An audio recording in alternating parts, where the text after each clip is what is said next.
جان ہے تو جہان ہے. جان اور جہان کا فلسفہ ہم بچپن سے سنتے آئے ہیں. لوگ کہتے ہیں جائیداد چھوڑ دو، فلاں چھوڑ دو، فلاں چھوڑ دو، نظریات پر بھی کمپرومائز کر لیتے ہیں. جب جان نہیں ہے تو پھر باقی کیا؟ جان ہے تو جہان ہے. اس فلسفے کو حسین ابن علی نے بدل کے رکھ دیا کہ جان ہے تو جہان ہے. حسین نے بتایا جان نہیں ہے پھر بھی پوری کائنات تیری ہے.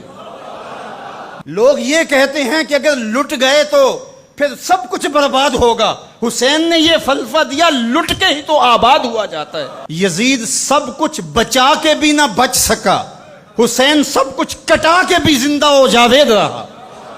یہ فلسفہ دیا. سب کچھ کٹ جائے، سر نیزے کی نوک پہ بھی چڑھ جائے، خاندان کی لاشیں بکھری پڑی ہوں اور گھوڑوں کے ٹاپوں تلے روندی جائیں، کفن بھی کھینچ لیے جائیں، خیموں کو بھی آگ لگا دی جائے، لیکن سر شہیداں پھر بھی نیزوں پہ بلند ہی رہے گا، اونچا ہی رہے گا. یہ فلسفہ حسین ابن علی نے دیا.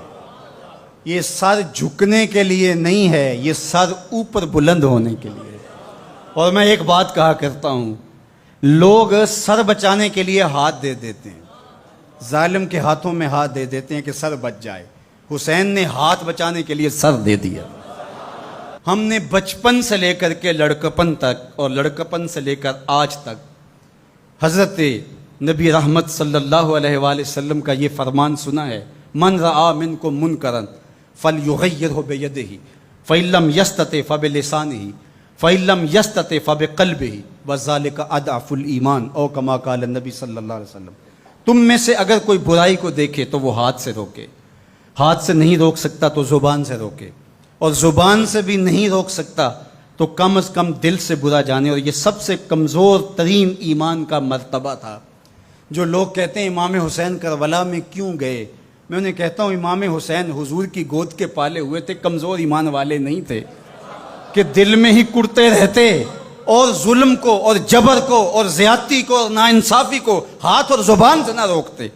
حضرت امام حسین کے خطبے دیکھ لیجئے، قدم قدم پہ خطبے دیے. محمد بن حنفیہ کے نام جو آپ نے وصیت نامہ لکھا تھا، آپ نے فرمایا انی لم اخرج عاشرا ولا بطرا ولا مفسدا ولا ظالما. میں سیر سپاٹے کے لیے نہیں جا رہا اور نہ ہی میں اپنی کسی خواہش کی تکمیل کے لیے جا رہا ہوں. میرے اہداف میں، میری خواہشات کے کسی گوشے میں یہ موجود نہیں ہے کہ میں تخت و تاج حاصل کر لوں گا. انما خرجت لطلب الاصلاح فی امت جدی. میں اپنے دادا کی امت کی اصلاح کے لیے جا رہا ہوں. اريد ان آمر بالمعروف وانہا عن المنکر. میں امر بالمعروف اور نہی عن المنکر کے جذبوں سے مالا مال ہو کے میں اس سفر کو اختیار کر رہا ہوں. جب شریعت کا مذاق اڑایا جا رہا ہے، شریعت کی شکل بدلی جا رہی ہے، خلافت کا رشتہ قرآن سے ٹوٹ گیا ہے اور ایک نئی صورت دین کو دی جا رہی ہے، اور جو اس سانچے میں ڈھل کے دین نکلے گا وہ محمد عربی کا دین نہیں ہوگا، جو طائف کے بازاروں سے لے کے مکے کی گلیوں تک، احد سے لے کر غزوہ حنین تک حضور نے خود اور اپنے اصحاب کو تکلیف میں ڈال کے جو دین دیا، جو امت تشکیل دی. یزید اس سارے نظم کو بدل رہا ہے، تو کیا نبی کا نواسا جس کو حضور نے گود میں پالا ہو وہ خاموش ہو کے بیٹھ جائے؟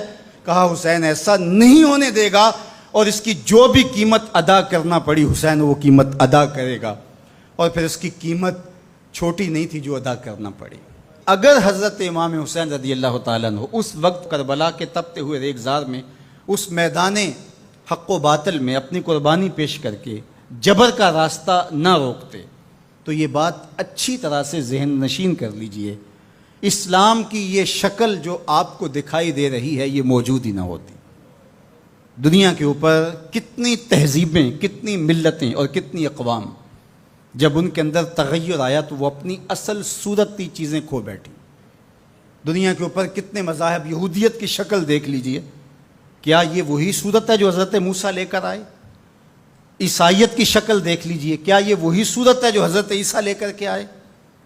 ابھی کچھ دن ہی نہیں گزرے تھے تو حواریوں کے بعد جو ہوا اور جس طرح سے دین عیسیٰ کا حلیہ بگاڑ کے رکھ دیا گیا، جس طرح موسوی دین کی شکل تبدیل کر کے رکھ دی گئی، تو کیا دین محمدی کی شکل باقی رہ جاتی؟ جب یوں دین کی صورت اور شکل کو بدلنے والے میدان میں آپ موجود ہوئے تھے، لیکن باقی ادیان، باقی تہذیبیں، باقی ملل، باقی قومیں، ان کی شکل اس لیے تبدیل ہو گئی کہ اس شکل کو بچانے والا کوئی حسین وہاں نہیں تھا، اور یہاں اس دین کی اصل صورت اور شکل اس لیے موجود رہی کہ اس دین کو بچانے والا حسین ابن علی موجود تھا۔ مسٹر گوکھلے نے کہا تھا کہ اگر حسین ابن علی رضی اللہ تعالی عنہ نہ کھڑے ہوتے تو اسلام یا تو مٹ ہی جاتا، اور اگر موجود رہتا تو اس کی وہ شکل نہ ہوتی جو محمد بن عبداللہ لے کر آئے تھے، اس کی شکل وہ ہوتی جو یزید پیش کر کے جاتا۔ لیکن حسین ابن علی کی قربانی، ان کی نہضت کی وجہ سے، ان کے قیام کی وجہ سے، ان کے کھڑا ہو جانے کی وجہ سے 14 صدیاں گزرنے کے بعد آج بھی وہی اسلام ہے جو آمنہ کا لال دے کے گیا تھا۔ یہ حسین ابن علی کا کام ہے جو حسین نے کیا۔ اس لیے حضور نے ناز کیا حسین پر، کہا کہ حسین منی و انا من حسین، حسین مجھ سے ہے اور میں حسین سے ہوں۔ یہ مجھ سے ہے کہ میری بیٹی کا بیٹا ہے، میری نسل ہے، میرا نسب ہے، میں حسین سے ہوں، قیامت تک میرے دین کا جھنڈا جھولتا رہے گا، تو اس کی بنیادوں میں لہو حسین ابن علی کا۔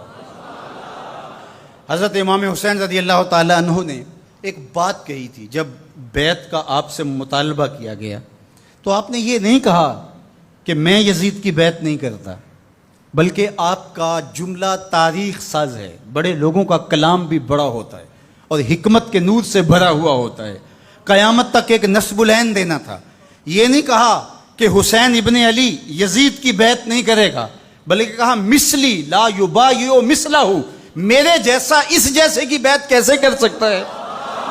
تو یہ قیامت تک کے لیے لاہ عمل دے دیا کہ جو حسین کے نقشے قدم چلنے والا ہوگا وہ وقت کے یزید کے ہاتھ میں ہاتھ نہیں دے سکتا، چاہے گردن کٹ جائے، بازو کٹ جائے، خاندان لٹ جائے۔